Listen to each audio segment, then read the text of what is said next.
Hey, what's up, my friends? Brendan Moore here, the Black Futurist podcast.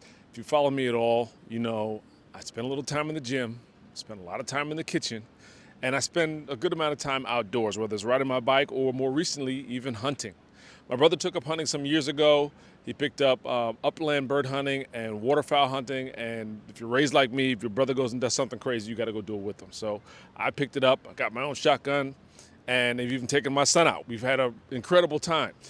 When he first put me on to hunting, he turned me onto a YouTube channel with a bunch of young brothers doing an incredible job of documenting their love of hunting while also producing their own music and scoring their own films and sharing their adventures. Is absolutely incredible. Years later, as in last weekend, I'm up at Sitka Gear, Atlanta at the Battery, and I get to meet the guys and talk to them about their passion, their business, and what's next for them. So take a listen. I think you really enjoy it. And definitely join me at youtube.com/@theblackfuturist. I'm looking forward to hearing from you. I was telling you the story earlier about how my brother turned me on to your videos like 3 years ago. Shit is incredible. How long have y'all known each other? Man, we known each other since what, like 2014, 2015. I met Rick first, and then I met Ranar on Instagram, and him and Aubrey knew each other, and Shine, and then we all kind of just got together and started just hunting together, honestly, and filming. The name 24/7. Like, you were sitting together somewhere in 2014. Y'all was already out a couple times. You were like, you know what? We should probably. What is the probably? What was next? What happened? Yeah, so man, I just always wanted a name that could be universal. A lot of brands put outdoors at the end of their name, so we just wanted to do 24/7. We're hunting 24/7, even when we're not, and so that was kind of the drive behind making a brand with a name that can just last, in any climate. Take me back to the beginning, like of the idea that it could go from us being outside to like, what should we do? What products should we have? What are our services? Who was driving that conversation, and what was that like? Man, I believe it was all Ranar. He had a dream, pitched it to us about, wanting to hunt full time and wanting to travel all over the place. With us, being here in Georgia, it's hard for us to hunt here, especially in the industry that we're in. So once the name got built, you move forward, then you start, doing all the film stuff that we do. And then all of a sudden, we want to have hats. We want to make an apparel company. So that right there kind of just took its on its own course. Yeah, taking it a half a step back, man, we really was just hunting together and having a lot of fun.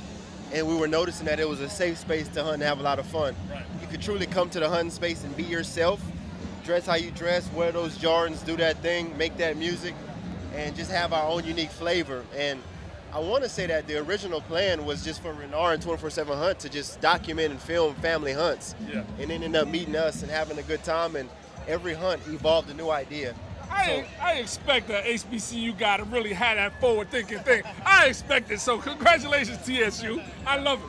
So, okay, give me a story. Somebody tell me a story of an incredible win. Like, you got to the point where you were out, you were recording, you were publishing your own music, your videos were getting picked up on. Like, there's a movie called The Five Heartbeats, right? Robert Townsend back in the day, and these guys, they get their first song on the radio, and for them, there's this incredible emotional moment where they're like, yo, our song is on the radio. What's one of y'all moments where it's like, damn, that shit was fantastic? I think, honestly, between the four of us, most recent, we just came out with the first minority group, or first minorities in this hunting group to have a shotgun shell.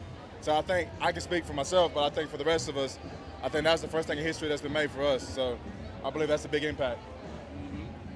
I think like just walking in the stores, like seeing our faces all over the stores for different sponsors like Sitka or Yeti or whoever, just seeing that and just kind of signing them big deals, striking other big deals, and like them like putting us in a private jet and flying somewhere like, hey, we need y'all here because that's how big of a deal y'all made it. I think that's kind of start seeing the fruit of the tree. All right, so what's the moonshot? Like, you went from 0 to 1, that's a heavy lift. Now you are wherever you are.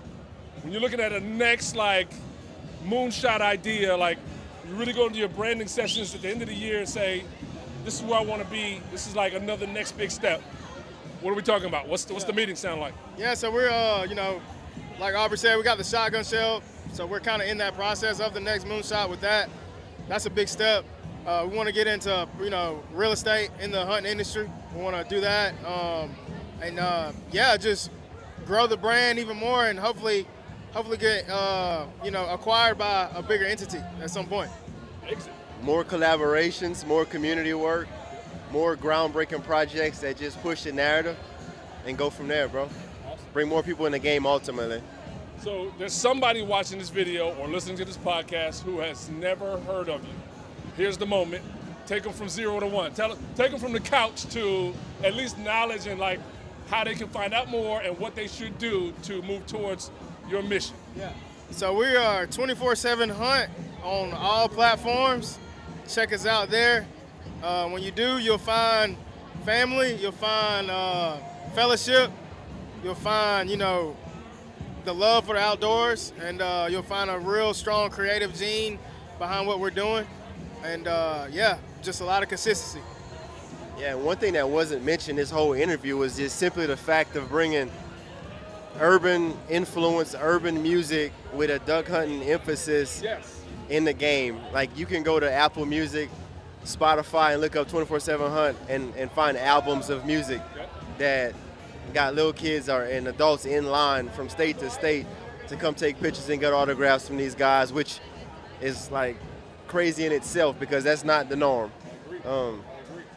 So that's some of the main things I see. If I could just add maybe an idea that comes up in the meeting. Somebody's sons are in here, right? Somebody's kids, they're probably about 3-4 years old. That's great. Right. So you're already talking to your kids. Figure out what that music might look like and what animation might look like for little kids to start planting the idea in their head that they can mature into the space with you guys. That'd be awesome. Thank you so much for taking the time, man. I appreciate y'all. It's a pleasure, bro. Appreciate you, man.